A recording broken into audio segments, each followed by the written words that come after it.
Chers amis, bonjour. Je suis mal installée.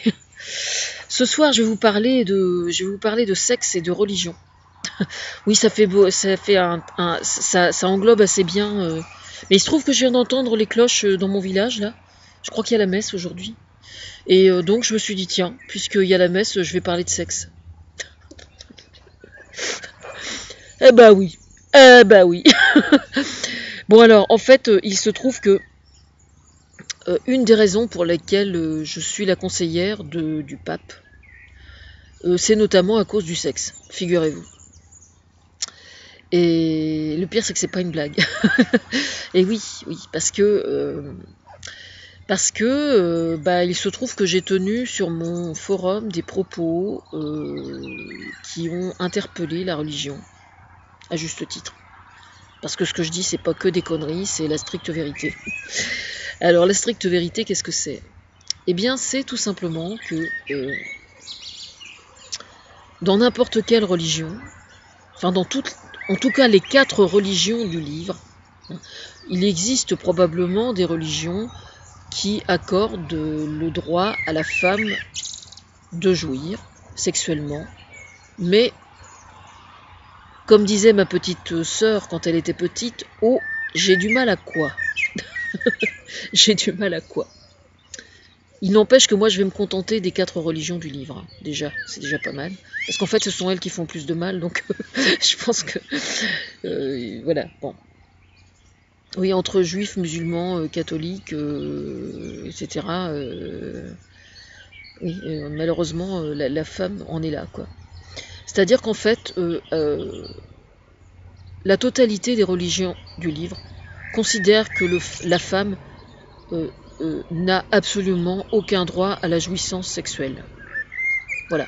En fait, elle n'est considérée que comme étant féconde, et l'acte sexuel ne lui est autorisé que dans le cadre du mariage. Voilà. Alors, évidemment, j'ai développé tout ça sur mon forum, donc je vais déposer les liens, hein, comme ça vous pourrez voir. Alors, je rappelle, hein, pour ceux qui ne sont pas au courant, que ça n'est pas moi qui suis allé chercher le pape, mais c'est Thomas Fersen qui s'en est chargé. Alors, si vous n'êtes pas d'accord, eh ben, vous vous démerdez avec lui. Voilà, vous lui dites pour quelle raison t'es allé chercher le pape, et je ne sais pas du tout ce qu'il vous répondra. Et ça n'est pas mon problème. Voilà. Alors, pour quelle raison j'affirme une telle chose? Eh bien, tout simplement parce que c'est une simple évidence. Alors moi, il se trouve que quand j'étais adolescente, quand j'avais 17 ans, je faisais de l'histoire de l'art. Et c'était juste absolument passionnant. Et il se trouve que donc j'ai été confrontée pendant mes cours à l'étude des tableaux, et 95-98% des œuvres d'art pendant des siècles et des siècles ont été consacrées presque uniquement à la religion. Enfin, où il y avait aussi les portraits des souverains, quoi. Il y avait mais quand même, enfin, peut-être pas 98%, mais quand même, dans la très grande majorité, tout ce qui était artistique était lié à la religion, quoi. Voilà. La religion commandait, la religion commandait absolument tout, quoi. En fait, c'est le communisme qui a commencé d'une certaine façon à sonner le glas. Et alors évidemment, comme on était dans un excès total, où la religion commandait absolument tout, on est arrivé dans l'excès total opposé, à savoir que on chassait la religion. Alors évidemment, il y a eu aussi la Révolution française qui a fait sa part aussi, quoi, bien évidemment, à l'époque. Tout a valsé, quoi, tout a valsé. Mais il n'empêche que après la Révolution française, la religion a quand même repris ses droits, même si et la femme était toujours le dindon de la farce, quoi. C'est-à-dire que ça n'est pas parce que la Révolution française est arrivée que la femme s'est trouvée, comment dire, que la femme y a trouvé son compte, hein. Je veux dire, on n'en était pas encore à l'époque du féminisme, hein, quand même, hein. Quoi qu'on en dise, hein. Il n'y a qu'à voir toutes celles qui ont eu la tête guillotinée. à l'époque, on s'est pas tellement occupé si le fait que c'était des femmes. C'est vrai que la Révolution française a eu des bons côtés, mais au niveau de l'égalité des sexes, c'est pas la Révolution française qui a changé grand-chose quand même. Hein. Alors dans les campagnes, il est possible que certaines femmes aient joui d'une relative respectabilité en dehors de la religion, mais c'était quand même à l'époque, si un homme qui était marié à une femme, il avait quasiment le droit de vie et de mort, quoi. Voilà. Bon alors, nous nous éloignons du sujet. Nous nous éloignons du sujet. Pour quelle raison est-ce que je prétends que la religion devrait être plus soucieuse du plaisir sexuel des femmes? Alors, hier soir, en regardant l'émission, enfin le début de l'émission, Ce soir ou jamais, il y a un monsieur qui a dit, je ne sais plus qui c'était, qui a dit au sujet de l'évolution de la famille, encore heureux que personne n'ait évoqué la nature. Et j'ai trouvé ça génial en fait. J'ai trouvé ça vachement bien et vachement juste. Je sais pas si c'est moi qui l'ai inspiré, hein. J'en sais rien du tout. Toujours est-il que j'ai trouvé ça très intéressant. Parce qu'en fait, si on observe la nature, effectivement, la nature fait quand même de sacrées conneries. Enfin, je veux dire, fait quand même de sacrées conneries. Oui, quand même. Hein. Faut savoir que la nature n'est pas très morale, par exemple. Il faut quand même le savoir. La morale, c'est strictement humain. Et la nature n'a aucune morale. J'en tiens pour preuve si vous observez ce qui se passe chez les mammifères, précisément. Hein. Moi, j'ai élevé des volailles. Enfin, là, c'est pas des mammifères, mais bon, c'est des volatiles. Vous avez un coq avec une dizaine de poules. Alors, selon la race de la poule, il faut mettre 4 ou 5 poules, ou bien alors, vous pouvez lui en coller une dizaine. Si c'est un petit nerveux, vous pouvez lui en coller une dizaine. Et bien, par exemple, si vous observez ce qui se passe, c'est que le coq a quand même une sacrée prédisposition à sauter uniquement les plus jeunes et à laisser les vieilles poules de 3 ou 4 ans. Non, il en a rien à foutre le coq, hein. C'est que les petites jeunes. Et oui, parce que le coq, il est chargé de perdurer l'espèce. Donc les plus fécondes, donc les plus jeunes. Et oui, voilà. Quand je vous dis qu'il n'est pas très moral. Vous voyez ce que je veux dire? Bien. Voilà. Faut savoir, par exemple, par contre, il y a des bons côtés qu'on doit observer quelquefois. Par exemple, la prédisposition à adopter des petits qui ne sont pas eux. Moi, je me souviens avoir élevé des moutons à une époque, et il se trouve qu'on avait eu une maladie, on avait eu la listériose, et il y avait une brebis qui était morte, qui avait mis son agneau au monde, et qui était morte.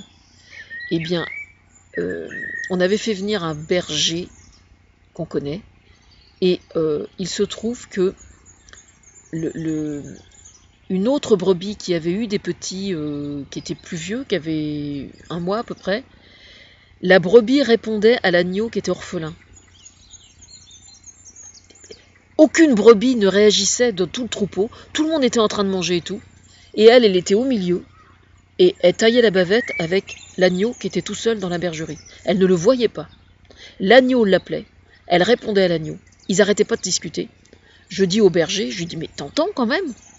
Je dis, mais enfin, t'as vu? Ils se causent. Il me dit, non mais ça va pas, mais ça marchera jamais, enfin t'es complètement fêlé. Et comme un con, je l'ai écouté. Comme un con, je sais plus comment on a fait, on a dû l'élever au biberon, je me souviens pas comment on a fait. Ça remonte assez loin. N'empêche que, elle était prête à l'adopter. Et d'ailleurs, ça arrive souvent que Thomas me mette des vidéos sur mon mur Facebook, des choses extrêmement étonnantes, quoi. Certains animaux, par exemple, qui donnent à téter à un autre animal, par exemple. Et ça se fait, mais alors, tout à fait naturellement, quoi. Il se pose aucune question. Hein. Donc ça, c'est quand même très intéressant à observer. Très intéressant à observer, vraiment. Pour moi, je trouve ça vraiment bluffant, quoi. Et donc, pour en revenir justement à ça, justement, c'est ce qui est profondément injuste, c'est que justement, moi, bon, c'est vrai que Saint François d'Assise a joué un rôle important hein, chez moi. Je m'appelle Françoise et quand j'étais adolescente, j'étais très marquée par Saint François d'Assise, d'où la raison pour laquelle je suis l'inspiratrice du pape et qu'il s'appelle François et qu'il fasse aussi souvent référence à Saint François d'Assise, notamment pour soutenir l'écologie, etc. Bon, voilà, c'est de chez moi que ça vient. Et alors, figurez-vous que j'expliquais à Thomas Fersen un jour, en lui écrivant, il y a longtemps, au début que je lui écrivais, j'écrivais à la main à l'époque, je lui ai dit, est-ce que tu sais que saint François d'Assise, c'est lui qui est à l'origine du mythe de la Genèse? Bon, en fait, c'était pas tout à fait vrai. C'est lui qui est responsable de la divulgation du mythe de la Genèse. Mais celui qui a vraiment créé le mythe de la Genèse, c'est saint Thomas d'Aquin. Et oui, on l'a pas fait exprès. On l'a vraiment pas fait exprès en plus. C'est vrai ce que je vous dis. C'est Thomas d'Aquin et c'était en 1400 et des brouettes. Je ne sais pas s'il y avait de jardinage, mais en tout cas, c'était des brouettes. Voilà, 1400 et quelque chose, saint Thomas d'Aquin, et c'est François d'Assise qui a récupéré les écrits de Thomas d'Aquin et qui a répandu, au travers de la chrétienté, le mythe de la Genèse. Bon, c'est un mythe, hein, c'est-à-dire que ça n'est pas la réalité, hein, d'accord ? Que les choses soient bien claires. Mais donc, j'avais expliqué ça à Thomas, et ça a donné la chanson, il a mis ça dans la chanson... Saint-Jean du Doigt. Saint-Jean du Doigt, ouais. Voilà, j'étais pas peu fière quand j'ai découvert la chanson de voir que ça avait servi à ça. Alors attendez, que je vous explique la chaleur de Genèse pendant que j'y suis. La chaleur de Genèse, pourquoi? Eh bien, figurez-vous que si on observe toutes les femmes qui se sont impatientées de se trouver enceintes pour faire un bébé, connaissent ça. Quand on prend sa température à jeun, le matin au lever du lit, on a 37, pas forcément 37, on a 37 degrés, on va dire. Et puis au moment de l'ovulation, donc le 21e jour, si mes souvenirs sont bons, ça fait longtemps que ça m'est arrivé, c'est pour ça. Le 21e jour, eh bien, on a un petit palier, d'accord? Le petit palier correspond à l'ovulation et la température reste élevée le temps que l'ovule est vivant. Et puis ensuite, quand l'ovule meurt, ça redescend à 37. Voilà. Donc il y a un petit palier de 2 ou 3 jours, un truc comme ça.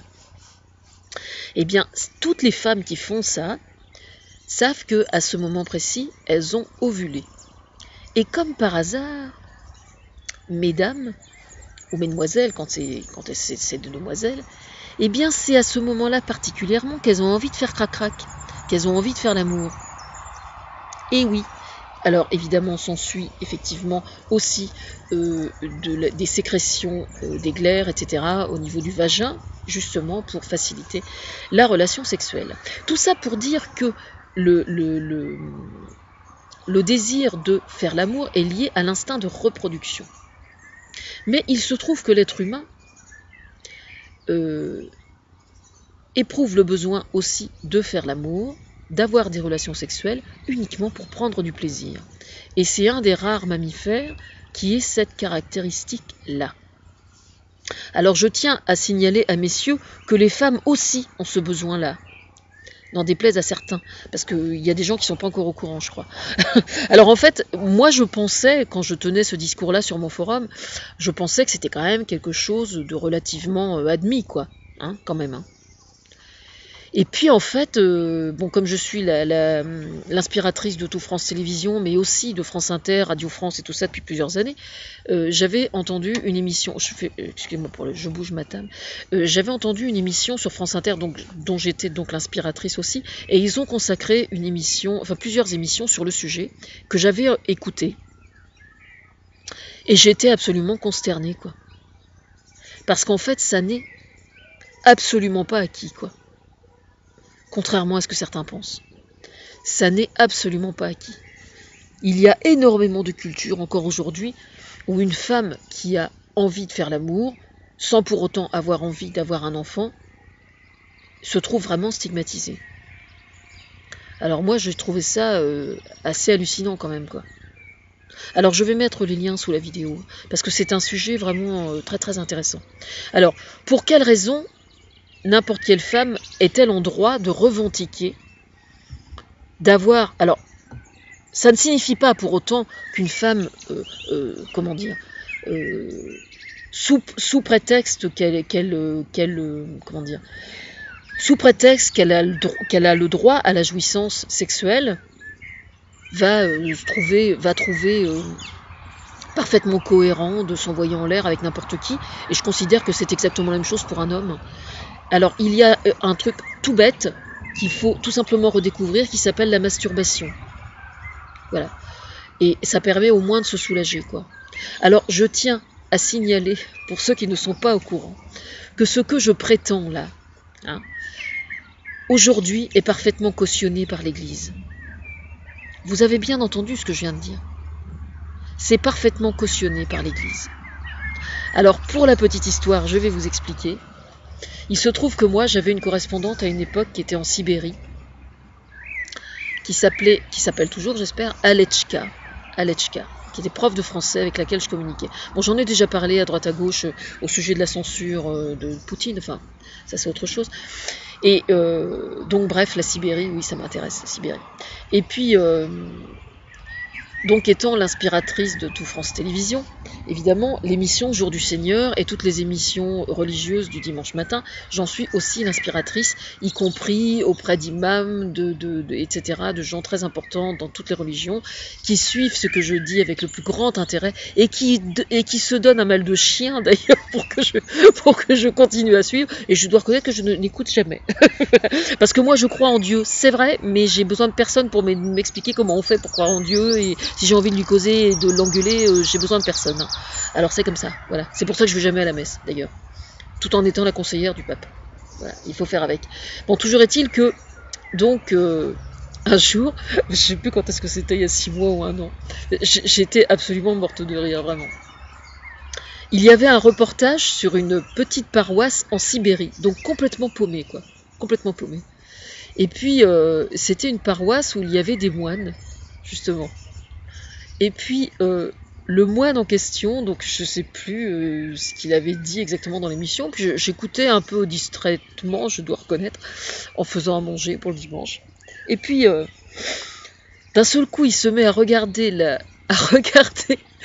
l'objectif, mais vraiment en rigolant, quoi, en se marrant vraiment. Et comment il a dit ? La semaine prochaine, on va avoir la visite des Thomasines, ou je sais plus ce qu'il a dit. Non, des Félixettes, On va avoir les Félixettes qui arrivent la semaine prochaine.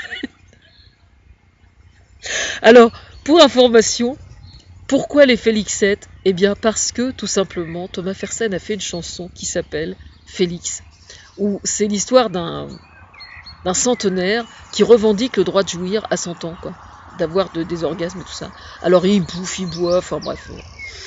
Et c'est une chanson qui est super rigolote, évidemment. Et mais que tous les vieux adorent. Hein. Enfin, tous les jeux, oui, que la majorité des vieux adorent. Je vais vous mettre le lien et tout. Et donc, c'était en référence à cette chanson Félix, je jouis, etc. Et j'avais juste trouvé ça absolument bouleversant pour moi qu'on me fasse savoir par cette émission qu'au fin fond de la Sibérie, le message était reçu 5 sur 5, quoi. C'était juste extraordinaire. Donc j'étais vachement fière de mon coup. Et j'ai eu confirmation après, je sais plus comment, par des religieuses, mais je me souviens plus où exactement. Et donc oui, effectivement, les religieuses aussi ont parfaitement le droit, si elles ont chaud dans le bas du ventre, d'utiliser des sextoys et de se masturber. Ce qu'il faut bien comprendre, c'est que le désir d'avoir des relations sexuelles et de jouir sexuellement, c'est un besoin qui est parfaitement naturel. D'accord ? Quand vous avez soif, c'est votre part animale qui parle, qui vous dit, votre corps vous dit j'ai soif. Vous allez boire pour ne plus avoir soif. Quand vous avez faim, c'est un besoin animal. Votre corps vous dit il faut que tu manges parce que ton corps a besoin que tu manges.